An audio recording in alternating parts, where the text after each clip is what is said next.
Bonjour à tous, bienvenue dans ce salon de la nutrition 2021. Vous êtes dans l'atelier ostéopathie. Voici Louis Calcé. Alors moi c'est Louis Calcé, je suis ostéopathe, diplômé de l'Institut Toulousain d'ostéopathie et j'ai mon cabinet d'ostéopathe au quartier des Beaux-Arts de Montpellier.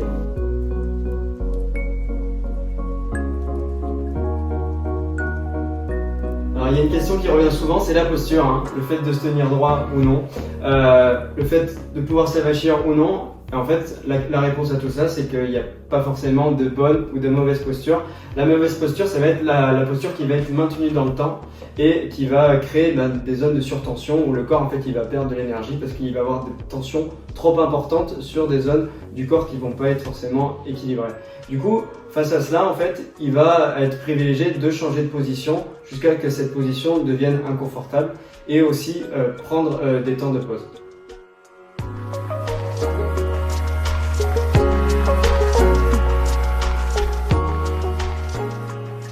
Alors au niveau des postures, là c'est pas du tout le bureau à conseiller, mais ça j'y viendrai dans un autre point. Mais là on peut voir Antoine qui est dans une certaine position où là il est un peu voûté et c'est pas forcément une mauvaise chose parce qu'il va venir soulager en fait ses disques lombaires. Mais il pourra aussi l'alterner en se redressant un peu au bout d'un moment quand cette position elle deviendra inconfortable. Au niveau des coudes aussi, le fait d'avoir les coudes sur le bureau, ça peut aussi soulager les disques lombaires d'une certaine pression dessus. Après voilà, tout ce que je donne comme information c'est à prendre avec des pincettes, mais aussi il faut trouver votre propre posture qui vous va à vous et qu'est-ce qui vous correspond le mieux.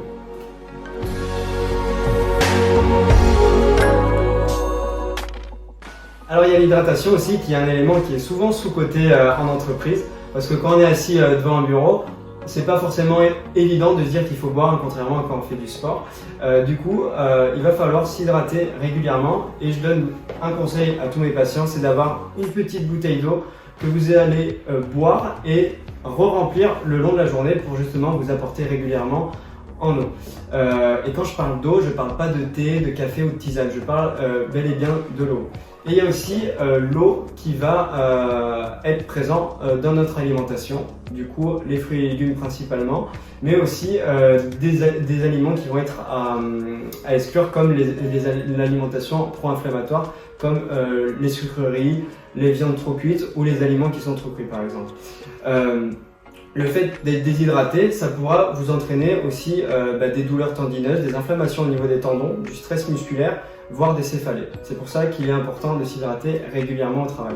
Alors une chose à rajouter, c'est l'alimentation qui peut être aussi anti-inflammatoire, les poissons gras comme le saumon ou le cabillaud, ou aussi les noix, les graines de lin, l'huile de colza ou la salade de mâche qui peut être un anti-inflammatoire naturel à intégrer à votre alimentation au quotidien.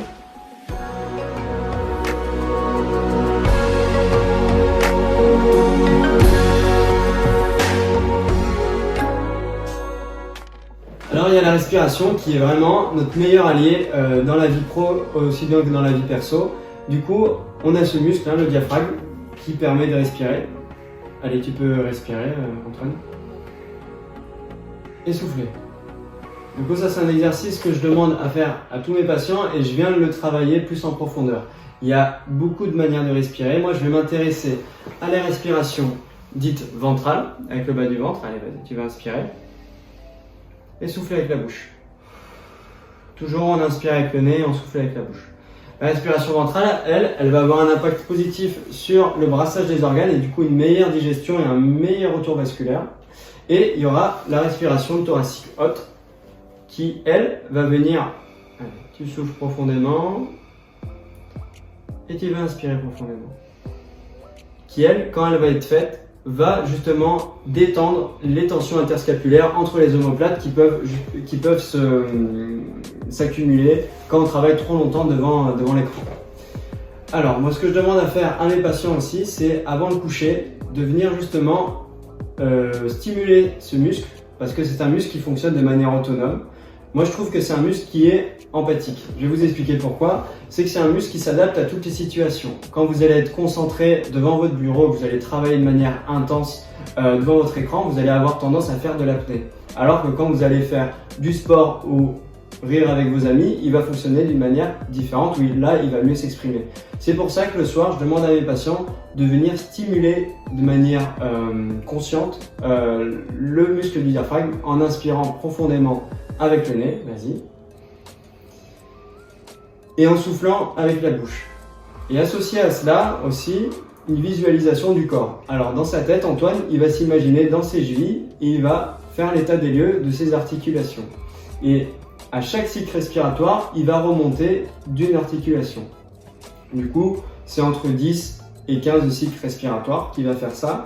Ça permettra au corps d'être bien ancré, de bien comprendre où sont les zones de tension et qui vont permettre aussi au corps de bien se détendre et prédisposer d'une nuit réparatrice.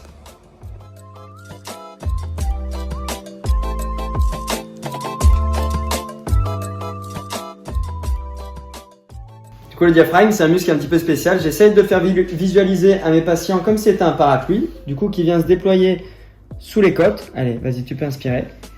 Et il vient descendre. Et quand on souffle, il vient se remonter et se recroqueviller. Voilà, du coup, quand on inspire, il vient descendre. Et il vient s'insérer aussi sur sa partie postérieure au niveau des dernières dorsales et des premières lombaires. C'est pour ça qu'il y a des douleurs aussi qui peuvent s'accumuler au niveau de cette zone quand on ne vient pas bien respirer au quotidien. Voilà.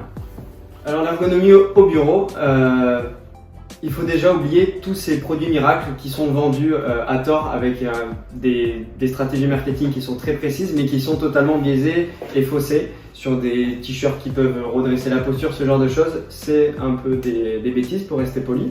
Et tout ce qui va venir nous aider en fait au travail, c'est d'avoir un bon bureau, une bonne chaise, un bon écran. Là, c'est pas du tout le bon exemple parce que mon écran, il est trop bas. Hein. Un bon écran à bonne hauteur, c'est 30 degrés entre l'aplomb du regard et le centre de l'écran.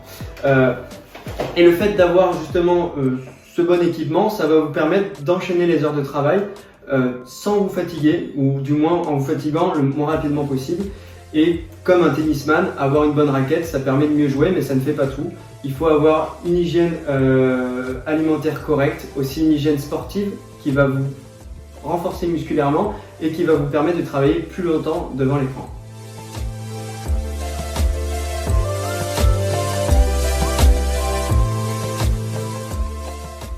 L'ostéopathie dans tout ça, ça va permettre justement de remontrer au patient et de lui remontrer ce qu'est le mouvement en fait, et de le resécuriser dedans, le redynamiser, l'intégrer neurologiquement pour qu'ensuite le patient lui prenne plaisir à bouger son corps lui-même et qu'il fasse du sport régulièrement, qu'il prenne soin de sa santé et justement qu'il vienne pouvoir travailler régulièrement devant son écran et qu'il puisse adopter les bons gestes au quotidien pour qu'il puisse travailler le plus longuement possible et dans le moins de douleur possible.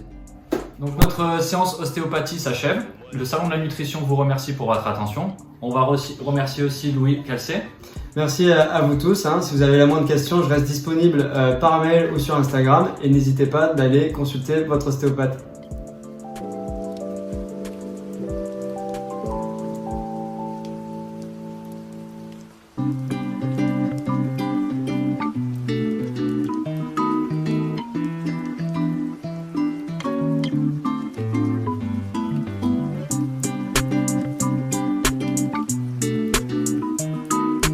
O 前はもう